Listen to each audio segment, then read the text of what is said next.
Mədə-bağırsaq sisteminin qanaxmaları nə zaman baş verə bilər? Mədə, 12 barmaq bağırsaq, qida borusu, həmçinin yoğun bağırsağın hər hansı bir eroziyaları, xora xəstəliyi və yaxud da poliplər zamanı baş verə bilər. Polip nədir? Polip, mədə-bağırsaq sisteminin xoş xəstəli bir törəmələridir və bunlar vaxtında endoskopik olaraq aşkar olunmalı və endoskopik müalicəsi, yəni polipektomiya həyata keçirilməlidir. Polipektomiya metodu müasir zamanlarda müasir endoskopların icad olunmasından sonra bir neçə növ polipektomiya metodları mövcud olmuşdur. Endoskopik mukozal rezeksiya və ya endoskopik submukozal diseksiya yolları ilə deməli həyata keçirilir.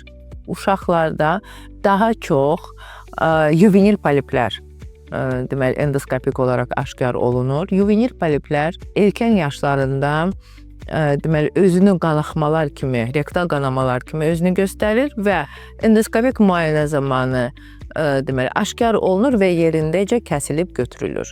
Bu xoş xəstəli bir deməli poliplərdir və bunların mədə-bağırsaq sistemində saxlanılması, yəni kəsilməməsi və ya diaqnostika olunmaması gələcəkdə hər hansı bir patologiyaların artmasına və inkişaf eləməsinə səbəb ola bilər. Odur ki, uşaqları vaxtında gastroenteroloji müayinəyə gətirməyiniz tövsiyə olunur. Unutmayın ki, müəyyən patologiyalar əgər uşaq yaşlarında, yəni erkən yaşlarda endoskopik olaraq müayinə və müalicə olunarsa, böyük yaşlarında bunların ağırlaşması halları baş verməz. Və bu sizin səhhətiniz üçün və sizin uşaqlarınızın səhhəti üçün çox önəmlidir.